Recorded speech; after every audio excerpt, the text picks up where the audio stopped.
नमस्कार, मैं आचार्य अनिल आप सभी का स्वागत करता हूं।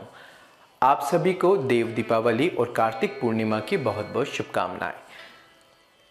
दीपावली के 15 दिन बाद पड़ने वाला जो उत्सव है उसको कहते हैं देव दीपावली या कार्तिक पूर्णिमा।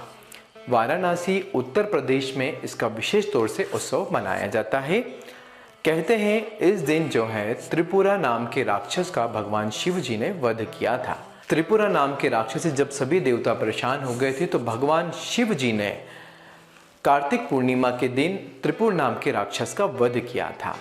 भगवान कार्तिकेय के द्वारा जब तारकासुर का वध किया गया तभी तारकासुर के 3 पुत्रों ने देवताओं से बदला लेने की ठान ली और उनसे बदला लेने के लिए घोर तपस्या करने के लिए तीनों पुत्र जंगल में चले गए।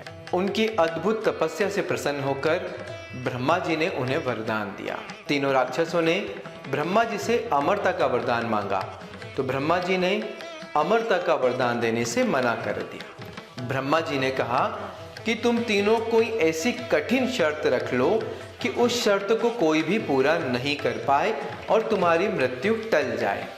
ऐसा सोचकर मुझसे वर मांगो तो मैं तुम्हें वर देने को तैयार हूँ। आप हम तीनों भाइयों के लिए 3 पूरियों का निर्माण करो। वो पूरियां हो, एक पूरी हो सोने की, एक पूरी हो चांदी की और एक पूरी हो लोहे की। और जब ये तीनों पूरी एक लाइन में हो और अभिजीत नक्षत्र चल रहा हो और असंभव रथ पर असंभव बाण का सहारा लेकर हमारी मृत्यु करना चाहे तभी हमारी मृत्यु संभव हो, ऐसा दिव्य वरदान इन तीनों राक्षसों ने ब्रह्मा जी से मांगा। ब्रह्मा जी ने तथास्तु कहकर विश्वकर्मा जी से इन तीनों राक्षसों के लिए 3 पूरी का निर्माण करवाया। तारकाक्ष नाम के राक्षस के लिए स्वर्ण की पूरी, कमलाक्ष राक्षस के लिए रजत की पूरी और विद्युन्माली के लिए लोहे की पूरी का निर्माण करवाया। फिर ऐसा वरदान पाकर ये तीनों राक्षस ने सभी देवताओं पर, मनुष्यों पर हाहाकार मचाकर सबको अपने वश में कर लिया। देवलोक अपने वश में कर लिया, तमाम सभी चीजों को अपने वश में करके पृथ्वी लोक पर हाहाकार मचा दिया। तब सभी देवता लोग छुपते छुपाते हुए भगवान शिव जी के पास गए। भगवान शिव जी से कहा कि हे प्रभु, ये तारकाक्ष नाम के राक्षसों के द्वारा हम बड़े ही भयभीत हैं। इन्होंने हमारी सारी शक्ति, हमारा सारा राजपाट छीन लिया है। कृपा करके आप इनका वध करें। तब भगवान शंकर जी कहते हैं कि हे देवता लोग, आप मुझसे अपना आधा बल ले जाओ और इस राक्षस का वध करो। तो सभी देवताओं ने शिव जी का जब आधा बल लिया तो भगवान शिव जी का वो बल सहन नहीं कर पाए। तब उन्होंने अपना सारा बल वापस शिव जी को दे दिया और कहा कि हे प्रभु, हे महादेव, हे भोलेनाथ, आप ही जो है इस राक्षस को मारने में सक्षम हो।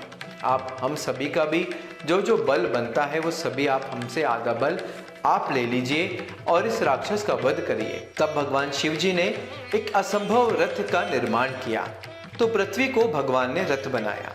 सूर्य और चंद्रमा इस रथ के पहिए बन गए, सृष्टा सारथी बने, भगवान विष्णु बाण बन गए, मेरु पर्वत धनुष बन गया और वासुकी नाग बने उस धनुष की डोर।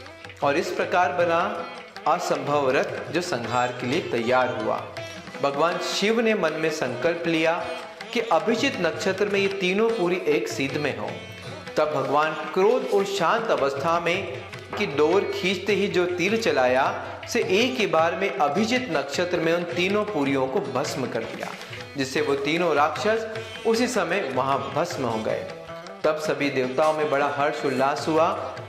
तो उस हर्ष उल्लास के उपलक्ष्य में ये देव दीपावली मनाई जाती है। तब सभी देवता लोग ने काशी में जाकर गंगा नदी में स्नान किया और लाखों की संख्या में वहां दीप जलाकर उत्सव बनाए। तो कार्तिक मास के पूर्ण फल की प्राप्ति के लिए कार्तिक पूर्णिमा के दिन विशेष तौर से दीपों की पूजन, दीपों का दान और नदी में, सरोवरों में दीपों को प्रवाहित करना, ये विशेष तौर से आपके जीवन में सभी अंधकारों को दूर करके आपको प्रकाश की ओर, आपके जीवन में आनंद की ओर आपको ले जाएगा। तो पुनः आपको कार्तिक पूर्णिमा और देव दीपावली की बहुत बहुत शुभकामनाएं।